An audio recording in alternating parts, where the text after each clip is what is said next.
Yo, what's up? What's Try happening? here. Sports bag, what's going on? You gotta go running. You said, Yeah, gotta go running today.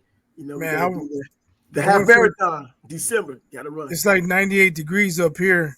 I went for a couple walks and one during my break and then on my lunch. And man, it was so hot. Like I saw demons outside, but when they saw me coming, they left. And then saw this lady. She was out having a smoke break outside, and she saw me. She's like, "Oh my gosh, you're walking in this shit." I was like, "Yup." I mean, gotta get Man, my steps in, man. yeah, you gotta get your steps in, man. The weather shouldn't matter, but you gotta be within reason, man. If it I keeps mean, that's 6 all the more hours. reason. Like when I used to beat up on Slick in the garage, I'd come Oh yeah, home from I remember those and the days, man. garage be What's up with closed Slick? all day. If it's 95 outside, it's like 100 and some in the garage. Man, I come in, my shirt would look like I threw it in the swimming pool. Yeah, I remember those days with Slick, man. What's been going on with Slick lately? If people don't know who Slick is, it's the speed bag. And Slick's taking a beating over the years, though. Yeah, I'm on my second one, Man, but Slick has a twin brother. He getting the same abuse. I I hit it once in a while, but not like I used to. Not like a workout. I just go out there and hit it a couple minutes. But I mean, life is different now. I don't have the time because I'd Yeah, be out there for like an hour. I I'll don't have tell an you, hour man. to spend out there now. Yeah, when you're busy adulting, man, all those recreational things don't necessarily go out of the window, but there has to be a place and a time for it. It can't just be Well, whatever the hell you want. that's why I walk at work, Hey, you get it when you can get it, man. I'll tell you right? what, the more you do, the more you work, and all of those hours that are spent working, and then the other things you have to do just to keep a family together or a roof over your head outside of just being at work, man, that leaves little time to just do basic things that you never had to really think about before. And Right. it's the same thing here. Talking about that half marathon in December, you know, I knew it would be hard and I knew it would be a challenge. That's why I did it. But there's a lot more to it than just eating well and doing and running. I'm finding out the hard way, but I'm finding out a better way now that you can go with a real plan and you need to get that advice from people who've done it before. Don't let that ego get in the way because you'll be your own pallbearer. So, but Good anyways, luck man. with that, man. Oh yeah, Let's thanks. get to it. Oh, I'm gonna need it, man. And after this show here, I'm gonna go out there and do my conditioning part of it, which I didn't necessarily think was an actual discipline, an actual thing. I didn't think the conditioning part. I thought the conditioning was the actual running. No, there are intervals and tempos and all of these new things I'm thinking about and doing in the running world that professional runners and high end amateur runners are doing to succeed at it. And they've done it for years. I run while boxing, but that was years ago. And I ran intermittently, and that was a long time ago. Nothing like this. Anyways, it is a sports show. Hey, we're having a conversation as well. So sports is part of the conversation as well as us just being here. Who's up first? Who's up first? Reggie Bush is up first. Ah, Yeah, what yeah, I kind of saw deal? he's suing the NCAA for And what? rightfully so. But didn't he break the rules? You know what? It Well, doesn't no, matter no, that no, no, no, no. it wouldn't He be in broke. effect now. He You broke know the what? rules back He then. broke the rules. There was no question about it. He broke the rules, and he was punished because of it. He gave back his Heisman. I think that was back in 2010. They did the investigation.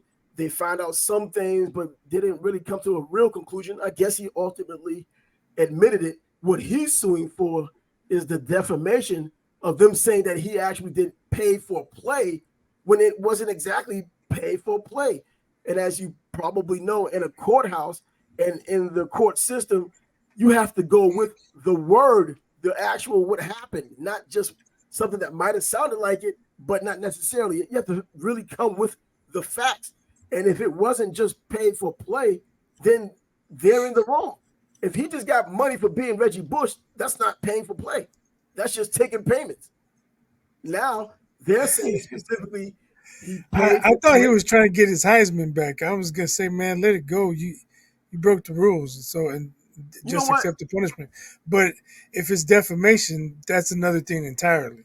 Yeah, If it's he wants to clear his good name or try and improve how good it looks, well, more power to him. I mean, what The NCAA, I mean, they're probably as crooked as they come, man. Exactly. Anyone who sues the NCAA is my man or woman. Whoever decides to do it. Fingers crossed, fingers crossed. Unbelievable, the NCAA. I mean, they've done this to players all for decades. I mean, I know there's a contingent of people out there that don't think players that should get paid the education, and I believe in that. I've spoken about that on a number of podcasts, including this one, and on actual shows of how players probably should not have gotten paid. But my reasoning was different back then. My reasoning was based on how was it going to be equitable?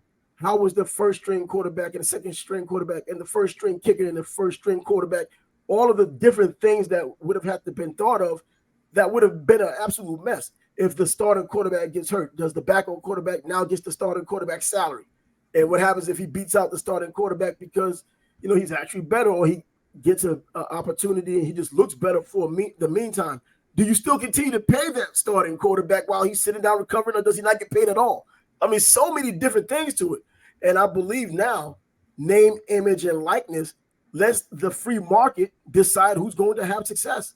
If you're the third or fourth string kicker on a team like Alabama, which everyone in the state of Alabama loves, and you just have one hell of a personality, you can go to the local car dealership in Tuscaloosa and make some bank. Right.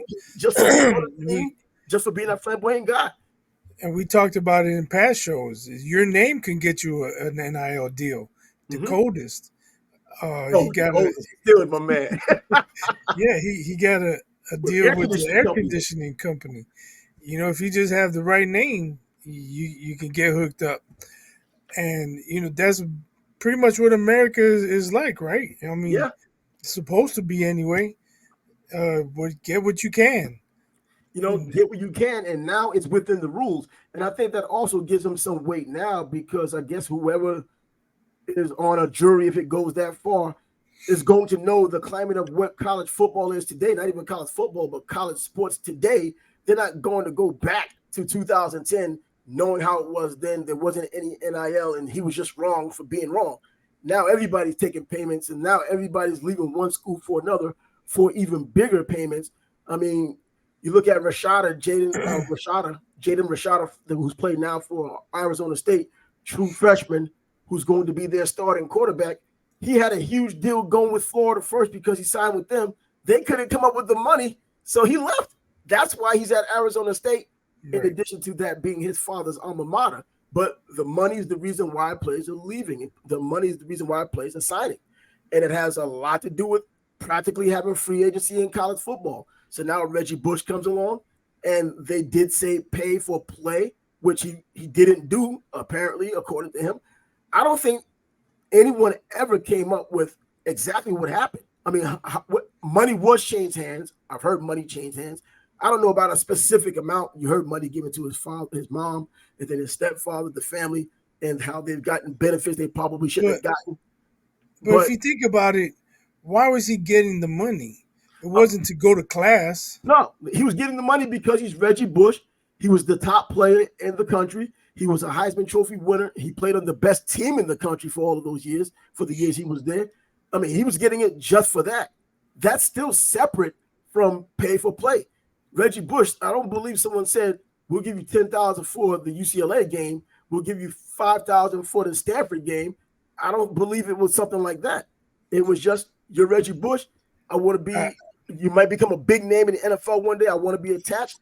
Here's a few dollars right here. Remember my name when you get it.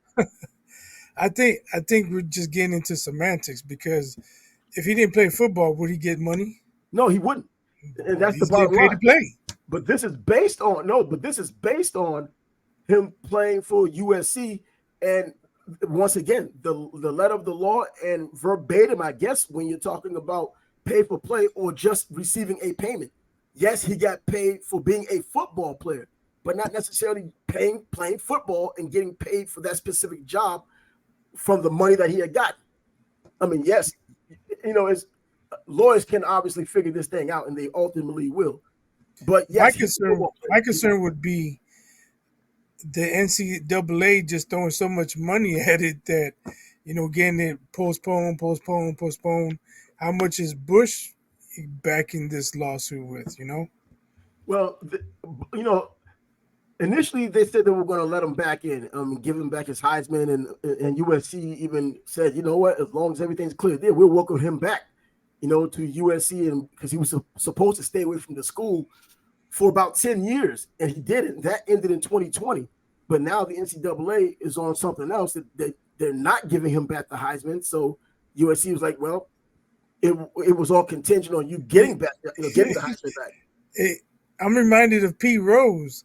If Pete Yeah. Rose just admits it and apologizes, he'll have a better chance. Instead of saying, no, I didn't do it, and, being defiant, he's messing up his own case. And that could be the same thing here with Reggie. But Reggie did admit it. I mean, he admitted it. That's why he willingly gave back the Heisman. He's talking about the actual lingo now, the actual rhetoric that's defaming him. He's saying this defamation lawsuit is the lingo they use, saying that he was playing for pay, which he wasn't. And they don't have any receipts, I don't think. I mean, they'll find out during the discovery and all of the other things they do legally. But he was getting paid for being Reggie Bush. Yes, that's pretty obvious. A lot of players are getting paid for being superstar players. If you gave some other player, right now, NIL is in, so it's kind of hard to make the comparison. But if you paid an NFL player like Pat Mahomes for being on State Farm commercials, he's going to get a whole lot of money for that. That's not because he's playing. It's because he's Pat Mahomes and he's the best player in the league. That's it. It's not because game for game, this is what his salary is going to be. They're saying, you're Pat Mahomes. You're pretty much the face of the NFL. We want all of our clients to know that, and we know how marketing works. Let this guy do it. And so I think Reggie Bush is in the same spot to where, no, he wants to specifically say, just like the courthouse would, paid for play. No, I didn't get paid for playing. I got paid for being Reggie Bush. I took a payment for being Reggie Bush. I didn't take a payment per game for playing. I mean, I think that's what will come out. I hear that. Good luck to him. I hope it may not change. Most people they already have their mind made up, mm-hmm. And I don't think it's going to change anybody's opinion of him if that's what he's after. You know what? It might be a couple people here and there, but I just don't see it changing much. I believe some opinions probably changed already now that NIL is actually a thing, because I'm thinking they're looking under the lens of NIL now being a thing. Well, it wasn't a thing when he was there. It's a thing now. So it's a lot clearer to them that he could receive money because of who he was on the best team, a national championship, a Heisman Trophy. He ended up going to the NFL. He didn't have the career they thought he would have had. But, I think the people looking at it right now are probably going to be more understanding, more forgiving, and they will be more on his side than against him before. If NIL wasn't a thing, you may be right. I think that you would probably have your serious factions of people who didn't like it and then people who do like it. Now with NIL, I think there'll be a lot more who like it and can understand it and go along with it than before. Could be. Maybe he just came at the wrong time. He was born, a lot of other players. Marcus was Dupree born 20-some years too early. Eric Dickinson came at the wrong time when he was still getting money going to SMU. All of these players who probably was getting money under the table, or people coming to them asking them how much they wanted. I remember hearing about the Cadillac Williams story in Auburn, before Auburn. Stories I can't even elaborate because those stories may or may not be true. But some of those stories that float around about what payments players have taken to go to particular schools, or what's been done for players. This player got a triple wide trailer for his mom, or a pickup truck for his dad, that kind of thing. Right. Those stories just linger all about, especially I guess in the Southeastern Conference where those things come in handy. But I think Reggie Bush probably is going to win this. I mean, I don't know anything about it legally, but the way things are now, why would he lose? I mean, the NCAA. I'm probably saying it because what is he suing for though? Just to have his name cleared? Nope, just defamation. And I'm sure there's going to be a dollar amount attached. Or you know what? It may be clear my name, but I believe he may want a pound of flesh from the entity that made his life miserable, and probably by proxy others as well over the decades. So yeah, let him get what he can get out of this. And I'm not going to see. I with that statement right there, I just can't agree with because he knew what he was doing was illegal. He I, accepted money, so I mean that's on him. Yeah, but you got to separate the two because yes, he accepted money, but he's not complaining about that. He's already admitted he accepted money. He's still talking about the verbiage. He's still talking about them saying pay for play. He's saying it's a strike against his character for that. See, it's one thing for someone to say, man, that's Reggie Bush, let's give him 50 grand. It's another thing to say $10,000 for each game you play. If you score this many touchdowns, here's a Yeah, bonus. yeah, I get That's that. a character issue there. I mean, they're both character issues, but I Well, I guess was there's gonna levels to say, it. I mean, he's a cheater either way. Yeah, but again, I he's mean, still. we're just talking about to what extent of a cheater he is, I guess. I don't know. He's still talking about the But I way. mean, why is it? Is it for either of us to say, or is it who decides how big of a cheater he is? Well, you know what? I He didn't mean, bet on his own team like some players have doing now, and Pete Rose yeah, did. Iowa So State. Come on. Yeah. those guys are at the top of the cheater list. I don't know. Well, when you separate it and he says, "Hey, it makes me look bad for you to say that I got paid to play," I think that's still different than him just getting some arbitrary payment from someone out there, boosters. The program when Omar Epps got that little $50 stuck in his pocket, that Now kind of see, thing. I don't know if he said it makes him look bad, but That's I'm what he said. saying what he did already makes him look bad. Well, I guess It just makes him look worse. He doesn't want to look worse than he does. I mean, he looks bad for accepting money when he knew it was illegal and he shouldn't have. He already character looks bad. character assassination, I guess. I mean, he's already admitted to it, so I don't think we have a problem with him saying that he had done wrong. I think he just didn't like the way he was projected by the NCAA, the way they threw this on him and calling him pretty much saying to him, obviously, it bothers him to say that he was, and it took this long, by the way, to get upset about them saying that he was paid to play when he wasn't. I mean, he wasn't paid to play. He was paid for being excellent football college player. Reggie Bush, who won the Heisman and part of a national championship. I mean, and that's I know it's splitting hairs, but in the courtroom, I mean, that's specifically I'm sure lawyers. He talked to his lawyers and had spoken about it, and they knew which direction to take. And I this is don't what know. And I like if he didn't file this lawsuit or he didn't go after the NCAA, I just don't think people are saying, "Man, Reggie Bush is a terrible guy." Well, for what I mean, you know what I'm saying? Like, who's even thinking about Reggie Bush nowadays? you know what? When his name has come up since NIL became a thing, because as we already just said, there's been people who was imagine if this so and so would have been in an NIL era. Imagine so and so would have been in the NIL era, and Reggie Bush just missed it. And hey, why not bring this up while all of this is going on? He has a bit of momentum. Why not just bring it up now? I mean, and why act? Why not just say something like, "Yeah, I feel disrespected." Everyone's disrespected these days, but I feel disrespected. They said I got paid to He's play. butter. I took money, but I didn't get paid to play. It's like I won, but I didn't beat him. And we heard that from Apollo Creed. Apollo Creed. Yeah, we heard that part. So, yeah, I think he has a case, and I hope he wins because the NCAA has been a thorn in so many other athletes' butt for a long time. And the way things are going in college football, I mean, college sports, period, with realignment, I mean, I would not be surprised to see a super conference kind of merge and just succeed from the NCAA, which would be excellent for me. But if they could keep the other teams, New Mexico State, New Mexico, the UNLV, the little teams down there, they can keep those. But the Ohio States, the Alabamas, the Georgias, the Michigans, the big, all the major teams, they'll have their own league. I would like to see that. I don't know. I don't know if maybe it's just my mindset. Whether he wins or loses, my opinion of him isn't going to change. That's So probably true.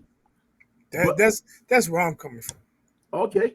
But I'm sure there's others out there who's probably rooting for him. I mean, not to mention getting Well, back I into already said fingers crossed. I want him to The win. NCAA screwed over a lot of people. I'm Yep. just saying, if you're not suing them for 100 million, what are you really doing? I don't know. Like, really hit them where it hurts is what I'm saying.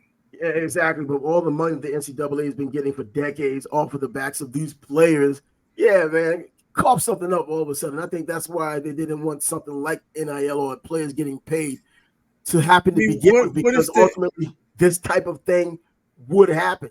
I mean, they saw this. I mean, you can't tell me that these guys didn't know. You look at all of the people who are involved with the NCAA, the hierarchy, and the types of intelligence these guys have. They understood what can of worms could have been opened based on NIL. First, it was the transfer portal, then NIL. Things just went downhill fast for them. but what if the NCAA issues an apology and say, "Look, we misworded it. We apologize for using the wrong language. This is what we really intended to say." I mean, if, I don't know. I don't know, man. I know, give some of these players a little bit of their own BS when they get caught in their mess. The apology. But I think that we're in a litigious society now, and Reggie Bush is no different apparently.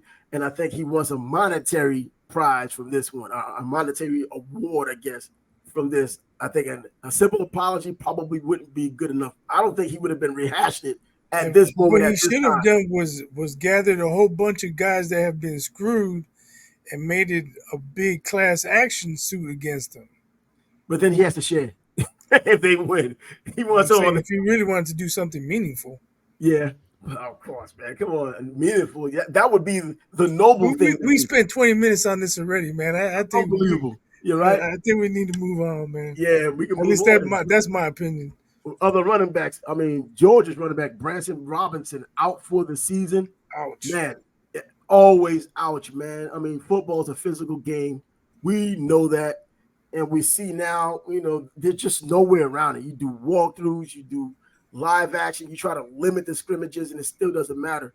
Running backs are getting injured. I mean, and to think about what we've been talking about in the NFL in terms of their value, I mean, they're still valuable, very valuable in college. They're just not getting paid like the NFL players, but it's still, you're talking about a player that's now out for the season. But luckily for Georgia, Georgia's one of those schools that could be mistaken. You had Penn State used to be linebacker but now, I mean, Georgia has been somewhat of a running back U for decades. So it's almost like plug and play. One player goes down, next man comes up. And Georgia has so many running backs that, not to say this guy wouldn't be missed because it kind of takes away from the injury and the sympathy he deserves, but next man up. And I don't think they miss a beat. They just have so much talent on that roster, even after losing all of this talent. But most of that talent was defensive talent. So yeah, so he'll be out for the upcoming season. And there's been other running backs, getting injured as well. But yeah, that's probably the biggest one because they are the two-time defending national champs.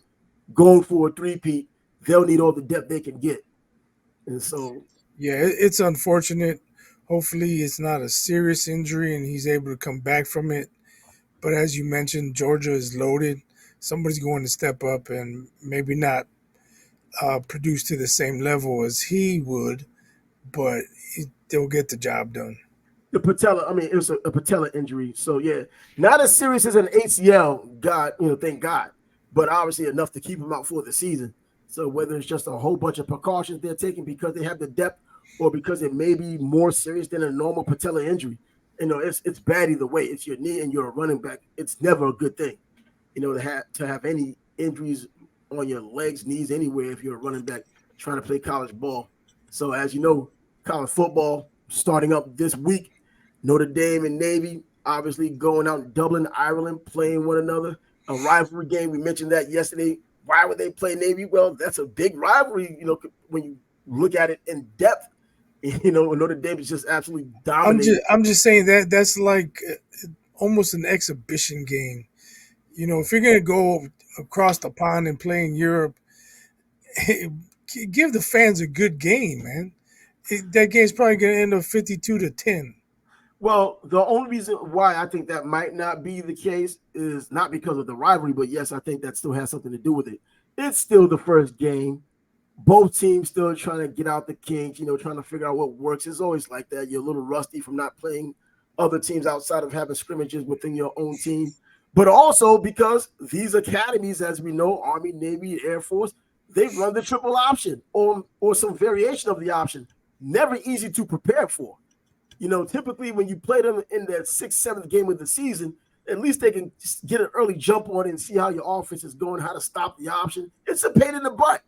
They're pretty much the only three teams that runs the option, with the exception of Georgia Tech, or some other schools out there. But as far as just knowing that you're going to get the option every year, Navy, Army, Air Force, that's pretty much what you're going to get. And it's very difficult to stop. You really have to have discipline. And as talented as Notre Dame is compared to Navy, as you could expect, it's going to take some time to get that discipline down. And that first game of the season may be why it's probably a little harder than it would be in the seventh or eighth game. Maybe. Yeah. We'll just have to wait and see. That's how we get this expert analysis going on, man. I mean, you're not wrong. You're not wrong. But I'm just saying. Let's say I'm Irish and I live in Ireland, and I hear Notre Dame's coming. Oh man, I can't wait for the Fighting Irish to come. And they're playing Navy. Come on, you could have gave me a better opponent than that. And that's all I'm saying.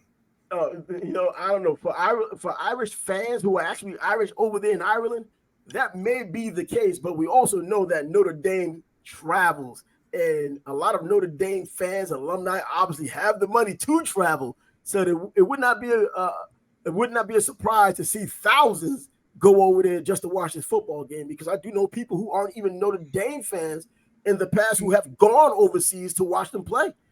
Not even Notre Dame fans. They're kind of Notre Dame fans, but they just go over there just for being kind of a on the fence fan. I guess because of the historic value that Notre Dame has. I'm not impressed. I'm not impressed. Not impressed by Notre Dame or their fans. Nope, not impressed at all.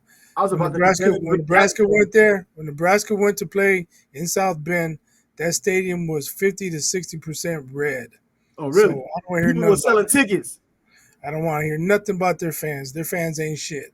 But you know what, though? Because when Notre Dame went to Nebraska, there wasn't too much green, probably up in that upper corner. That's about it. I went to the Gator Bowl just this past season, and South Carolina was there, and they completely outnumbered Notre Dame fans. And I remember back when I went to the Gator Bowl years back when Phillip Rivers was with North Carolina State and Carlisle Holiday was the quarterback for Notre Dame, and those North Carolina State Wolfpack was all over the place. So, yeah, you might be right about that. It depends on what it is. If it's a national championship game, you can guarantee those Notre Dame fans from everywhere will be around to watch the beating. Oh, you call them fair weather fans. I call them big time fans. They only show up when the big time comes, and they'll watch the win or the loss the way it comes. Yeah, but I did see just that most recent game against South Carolina, how they weren't enforced. And of course, geographically, but this is Notre Dame, so I'm not even going to mention geography because they're going to Ireland. Come on. So, down here in Jacksonville, Florida, coming from Indiana, it shouldn't be that difficult. But, yeah, their fans, have been outnumbered before on a number of occasions. But back when they were good, Catholics versus convicts going down to Miami, they played up in Notre Dame for that one. But when they came down to Miami, when Miami did beat them, they had quite a few Notre Dame fans there. I might have to back off a little bit off the Notre Dame fans, because when I went to West Lafayette to watch them play Purdue, it was pretty much the same thing. And when they go to Colorado, even though Dion tried to have the blackout, Husker Nation is showing up. Husker Nation will be there. So, maybe it's just Husker Nation is special. It's nice that you brought up Husker Nation. It's glad that you brought up Deion Sanders because, hey, we already know what's going on. All eyes are going to be on prime time, so you're either going to like him or hate him. So far, I think there's a lot of people waiting to snicker at him. They want him to lose. He's taking over a 1-11 team. His first game is against TCU, who has something to prove themselves after the blowout Georgia put on them in the national championship game or championship game, the way that thing went down. But, oh, my God. But Deion Sanders now is going to finally get his opportunity to show if he can really coach.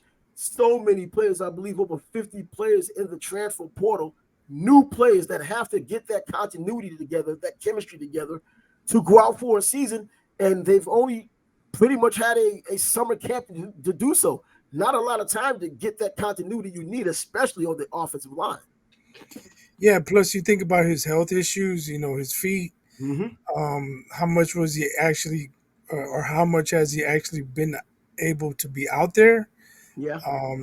Like a normal head coach, is he doing all the things behind the scenes to get ready, like most head coaches do? Mm-hmm. Spending every single hour of the day coming up with game plans and scheming and doing everything that coaches do. Is he able to do that? I'm sure he's going to have them as ready as possible, but we don't know because of his health if he's been able to actually give 100%. Well, to his credit, yeah, I guess you could say to his credit, he's been through these foot issues before.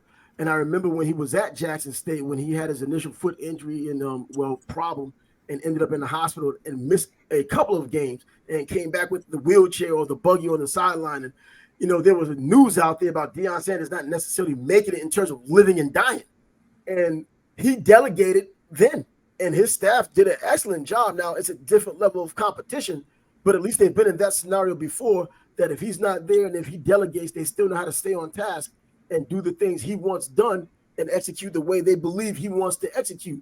I know they did an interview. It was on Amazon Prime, and they talked to a number of his coaches on his staff, and they're from everywhere, and they were at Jackson State. And many of them are not ashamed to say that they're looking for this to be their opportunity at a head coaching job one day. So you would like to believe that mindset is what they use collectively as a team, a coaching staff, to prepare the team, to show that they can prepare them when Deion isn't around. And hopefully it all comes together, because even if it's low-level Pac-12 in their final season games, conference games, these are still Division 1A players in a Power 5 conference. This is not the SWAC, the Southwestern Athletic Conference, where he came from. He's not playing someone from the MEAC. He's not playing Mississippi Valley State or Grambling, which is in the SWAC, or now FAMU or Bethune-Cookman, which is now in the SWAC. He's playing against, he's going to be playing against Oklahoma State, and he's going to be playing against Oklahoma. He's going to play against Nebraska. His first game is against TCU. Coach. He's going to coach. He's going to coach. Well, yeah, he's going to coach against those kind of guys. And not Nebraska, but he's going to be. I keep thinking about the Nebraska being. They play Nebraska. Oh, he does play Nebraska. Yeah, second game of the year. Oh, yeah, matter of fact, yeah, I mentioned that a couple of shows ago. Take those punches to the head and catching up with me. Yeah, I mean, besides the Nebraska game, I hope he does well. I do. Him doing well would be great for college football. If they have a 8-2 or 10-2, 8-4 season, that would be incredible. Absolutely incredible, coach of the year. Right, but think about all the attention he'd be getting. They'd be getting better time slots for their games and things of that nature. Right now, because of who he is and the way he's going about his business, and because he's primed with the lights always on him, he's getting opportunities that he probably wouldn't have gotten, at least the team is, because Colorado hasn't done anything in a long time. And so since he's been there, I think as a college football community, and even kind of sort of the mainstream, they focused a lot more on Colorado, more than they ever needed to come talk about a 1-11 team from the previous season. And it's all because of Deion Sanders. When you break down what he that's had, true. I mean, look at this. Look, his secondary, when you think about it. I mean, now there's a little bit of nepotism there, but there's talent there as well. I mean, he has a son, Shiloh. Now, Shiloh does have a legitimate talent. He's played in South Carolina for 2 years, so he's been in the SEC. South Carolina's the middling team in the SEC. They're not Alabama, Georgia, but he had the talent to play in the SEC, played there 2 years, transferred to Jackson State to play under his father. And then his son, Shadua, the younger son, was the quarterback for the 2 years he was at Jackson State. They went 23-3 while he was there, and an excellent record. They never won the Celebration Bowl, which is the Black College HBC national championship game, but he showed that he had talent. So I'm more interested in seeing how well Shadua does against Division 1A talent, because if you go to some of these HBCU boards, they're going to act like there's no difference. Oh, he's going to do the same thing. There's a difference. If you've watched HBCU football, first of all, you have nothing but halfback options all the time from your quarterbacks. They're all Yeah. runners. He's one of those special guys who does throw the ball, and he's special because he throws the ball, in HBCU football. But in that secondary, he does have Travis Hunter, who he brought from Jackson State, who was the number one player in all of high school football coming out. Number one, five-star player. He has Kamani McLean now, another five-star cornerback. In fact, they ranked him, and he was one of the top 10 cornerbacks in the last 15 years, I think, according to 247 Sports. So that's talent in that secondary. Now, he's still a freshman, but still, he's going to get thrown into the fire. And he has his own son there, Shiloh. So 3 players in that secondary alone, which, needless to say, in my opinion, right now as it stands, is probably going to be the strength of the team, the secondary. Yeah, but most of it comes down to line play. If that D line gets no pressure on that quarterback, Whoa. they can't cover for 8-9 seconds. So, Yeah. they're going to need some help up front, as all defenses do. Yeah, and the Pac-12, as we already know, whether good or bad, they are a finesse conference. They want to be physical, and some teams are, but generally speaking, between them and the Big 12, that's a finesse conference. You're going to have your quarterbacks highlighted most of the time, and the receivers are going to be the recipients of it, and the running backs are going to run through gaping holes. So they're going to need some pressure on the quarterback because, as talented as those guys are, they're still young. And McLean's on his side, he's young, but the other ones have some experience, especially his son playing for South Carolina and Jackson State. And he's a 5th-year senior. Well, I guess even a 6th-year senior because of the COVID deal. So, that's, in my opinion, going to be the strength of the team. But once again, nothing remedies a lack of a pass rush. You'll be up the creek without a pass. Right. So Colorado getting on with TCU. College football starting on this weekend, and so far we still have NFL football. Still the preseason's in play, and there are quarterbacks being named now. All of the games aren't played, but I think coaches have seen enough or feel they really have to make a decision. Anthony Richardson is going to be the starting quarterback for Indianapolis. Now we know that. 4th pick overall, coming out of Florida. I don't know how that's going to work out. I'm not thinking it's going to be good regardless. We have to wait and see. Obviously, the coach staff sees something that makes me feel good about it. Mm-hmm. You've been anti-Richardson since we started this podcast. Yeah, absolutely. I've watched him. I've watched him, man. We'll see if you're right. We'll see if you're right. But I mean, obviously, the coach staff sees something, or maybe the coach staff doesn't know what they're doing. Well, I mean, it remains to be seen. Hey, they're the pros. How good of a season can they have anyway? They were bad last year.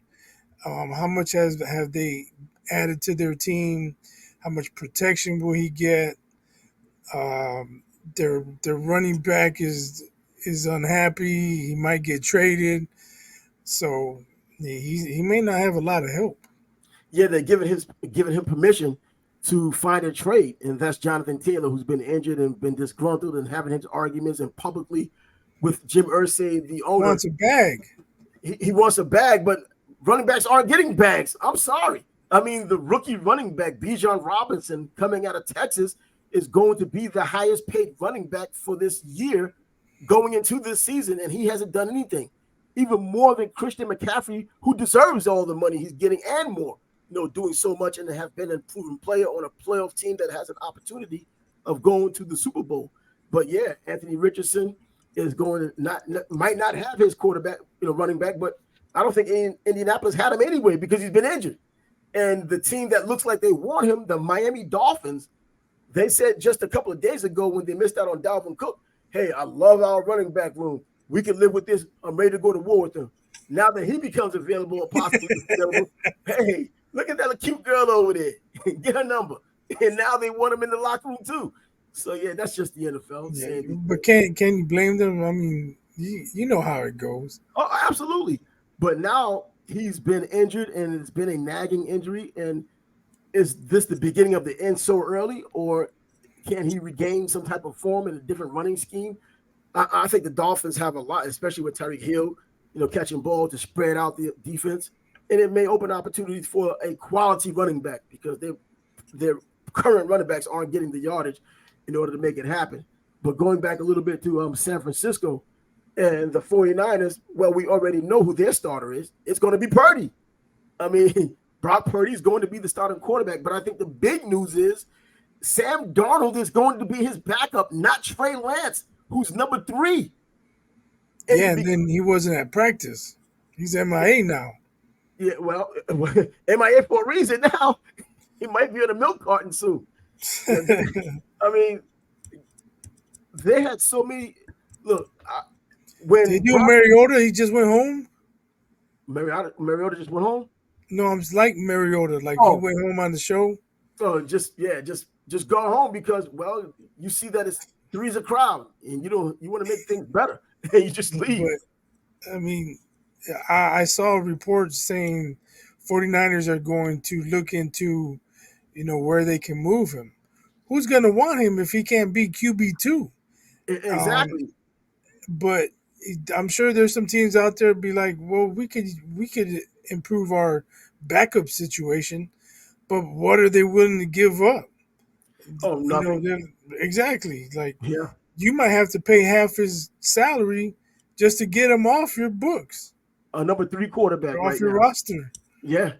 And here, this is what I'm gonna do for you. I'm gonna have you pay half his salary and you send him to us.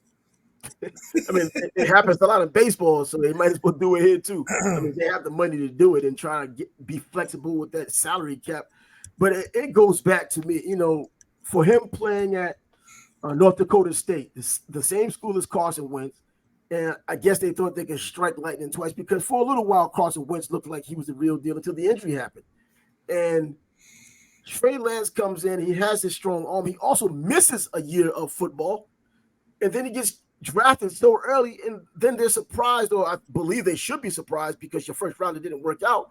When things don't work out, and he's your 3rd quarterback now, things look like they never got better. They never got off the ground. Talent-wise, everyone in the NFL has talent. I don't know what they were really looking at, and I know we're like laymen compared to the scouts that are out there who put in ridiculous hours just trying to get it right, and it's still not an exact science. But I could have told him that Trey Lance wasn't going to be that guy. You know what? Get him in the 3rd round or 4th round, and you could still have him on the team right now. You know what I mean? But because you pick him so early, the pressure's on you to get a return. And you're just glad he returned to the roster after being injured so much. And this guy, and now he looks like he's going to be trade bait. Number 3 quarterback. And luckily you have an extra game, so now you can have 3 quarterbacks on the roster. Yeah, like I said, I don't know where his landing spot's going to be. I don't know what any team would be willing to give up for him. I don't know, a 7th round pick maybe. I don't know if they'd even do that. With 3 quarterbacks on the roster and being allowed to have it, why not? I mean, quarterbacks do get hurt. There is an extra game. The NFL is as physical as it's ever been in terms of quarterbacks getting hit, even though the calls are ridiculous. So put them on the PUP list. Put them on the PUP list? Yeah. I mean, they can keep them on the active roster now based on the rules. So you can have 3 active quarterbacks. So, but either way, I just don't think he's going to be that great of a quarterback. I mean, I'm hoping that Jameis Winston gets an opportunity somewhere and shows that he can actually play after all. Maybe he finally gets it. The preseason shouldn't be a big deal for him because he's a veteran who's been there and done it, and he's not going to start over Derek Carr. So, yeah, man, you're leading that parade, aren't you? Oh, hey, you know what? Coming out of college, man, I thought Jameis Winston was going to be Marcus Mariota. Those two came out, and I know that up until the 11th hour, or they made it seem as if there was a hard decision to make. I've always thought that, bro, you go with Florida State. You go with Jameis Winston. We've seen him in the national championship game. And it didn't work out, man. I mean, he got his touchdowns, but he also got the interceptions. He got his yards, but he also got the interceptions. And now he's the second man on the team, backup on New Orleans with a quarterback who just signed a humongous contract. So unless there's an injury, there isn't any opportunity outside of the preseason. Yeah, you mentioned Florida State. That just reminded me. I'm this close to deciding I'm going to that November 11th Miami game. You gonna meet me there or what? Oh, Miami, of course. If it's Miami, of course. Because I'm planning on taking a game in Miami this year. I don't know which game I'm going to pick yet, but I'm also going up to South Carolina to catch them against the Gators, because anytime there's an opportunity for the Gators to lose, I'll be there, like Michael Jackson. I'll be there. Yeah. So yeah. I'll let you know. I'll let you know. But Oh, that'd be cool. We could I meet up got to in get down to Tallahassee. Tallahassee. Yeah, that's the bucket Oh, list. it's Tallahassee's an awesome area. I mean, a lot of college towns can say the same thing, but man, I mean, I was there during the Bobby Bowden years, going to the games and covering the team. And after Bobby Bowden, I've gone to a game, but he wasn't there. But man, Florida State, just the town, just a huge town, man, a huge stadium. I remember I was actually in the stadium when they played Maryland. I forgot which year it was, but I know Chris Ricks was there doing his usual fumbling. and, uh, and the defensive back picks up the defensive lineman picks up the ball and takes it the other way, going to the house. And he just shoves Lorenzo Booker, who tried to get him, shoves him. It was over, man. And the place was roaring, man. And this is the first time on the sidelines I felt the ground shaking. And I was like, bro, home field advantage matters, man. When you get to hear how loud it is, I mean, home field advantage matters. And it was this, I think that was the same night that Miami played Florida when Chris Leak was a freshman, and they had to eat that game out when Brock Berlin didn't live up to expectation. I believe that was the same day. Anyway, I was flipping through Netflix last night. Florida has an Untold now. I and don't know if I. Untold. Yeah, Oh, really? yeah. I haven't. I didn't watch it. I don't know if it's gonna be any good. I don't know if I will watch it. I don't really care for Urban Meyer. I don't want to. I don't know. I don't want to get annoyed watching it. So Yeah. You know what? I'm going to stay silent on this whole Florida Urban Meyer deal. Urban Lions, some of them know him as, and all of that, and what he did in the NFL when he was here. But Urban is Urban, and he may come back to college football eventually. You know how things go with him. He's another one of those guys who kind of like man, skips I'm around. so glad a lot of Husker fans wanted him as their new coach. I'm like, Really? yeah. I'm like, I don't think do that would have not sell your been. soul. Do not sell your soul, Nebraska. Don't do it. I was so happy when Matt Rule seems like a great hire, but I was even Excellent hire. happier that it wasn't Urban Meyer. Well, you know what? You know what? Hey, for college football, where there's a carrot in front of the donkey, Urban Meyer is a hell of a coach. I mean, in the NFL, we saw Nick Saban fail the same way. But in college, these guys, there's no disputing. I mean, even the great Bill Walsh, who won Super Bowls in the NFL, went back to Stanford and couldn't win. Couldn't win, at least in a major way. Right. A different dynamic. But as a college coach, man, if there was an opportunity before Mario Cristobal going to Miami, I wouldn't have been against Urban Meyer. Still wouldn't have liked him, but I would have liked the results because he's gotten results everywhere he's been. And Yeah, college. well, I mean, there's a Nebraska way. Oh yeah, that's true. That's true. He goes against all of what Nebraska stands for, in That's my true. opinion. So So that's why I would have seen it as them selling their soul. So kudos to Trev Alberts. Thank you, Trev. hey, he looks like he's making good moves. I liked him as an analyst when he was there. He knew what the hell he was talking about. Most of the time, he always knew what he was talking about. An academic All-American, why wouldn't he? I mean, he knows what he's looking at. He knows he's played the game on a high level. Excellent player, especially at Nebraska. But anyway, hey, just as fast, man. This puts a lid on the show. We've had the conversation. Is there more to converse about? Or as they would say in the hood, conversate.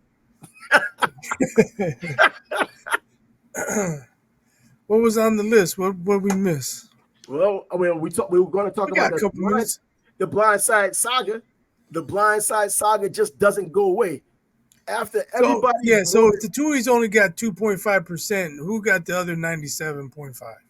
well, expenses, because remember this, when the news came out, 97.5 in expenses? oh, not expensive, but everybody else was getting paid. Obviously, see, when it first came out, I think people were dying for something to be wrong. And we know how tribal people are, and I will call them out every time I believe there's an opportunity to be tribal. And people were on Michael Orr's side because these white people took advantage of this guy, and it looked like that on the surface. But now, as the numbers are coming out and as stories are coming out, and you're hearing the 2.5%, I was looking, and you don't go to social media to find out anything that makes sense. You go there for entertainment purposes only, but we still get sucked into it. The And you heard about the 2.5 of 100 million or 150 million, however much it well, was, they said is it was way more than 0%. well, look, they said it was $300 million. Okay, 300 million plus was made. The grossed, by the way, not net, grossed. So when you net, you can take a lot away from that, just taxes alone, and then you're talking about the expenses of what it takes to make a movie. And in today's age, hey, when they're going up $2 or $3 or $400 million to make a movie these days, I mean, that number doesn't look so great anymore. So you get 2.5% of that remaining number. It's a smaller number, a much smaller number. You on Facebook in particular, you go on there, or even YouTube, you look at the comments. They got this percentage before the 2.5 came out. They got this percentage of $300 million, and this is the gross. They're completely ignoring facts, which they always do on social media because it doesn't fit an agenda. They can't bitch about something if it's legitimate and the number isn't as big as they want it to be. So they just talked about they got a percentage of that $300 million, the gross amount. No, they got a percentage of the net amount minus the expenses. And 2.5 million, 2.5 is still a lot depending on what the overall number is. I mean, what if the overall number is 50 million? And it's way more than zero. Oh, yeah. I mean, it's way more than zero. But these are people who have money already anyway. And it's never a bad thing to get more money. And if they had more money. But, hey. I don't know the facts. We just got to wait and see how it shakes out. Yeah. And but somebody's not telling the truth or at least holding back some of it. Well, the more it goes on, because I don't know who it is. I was in his corner. When this show, when it first came out, we talked about it. And I'm thinking about, oh, man, they did dupe this guy. And I'm listening to his interviews. And I was like, this is nothing like you would expect because of the movie. We're thinking that he's just some knucklehead. And this guy's articulate. He knows what he's talking about. He's been in the play when he was 3 in third grade.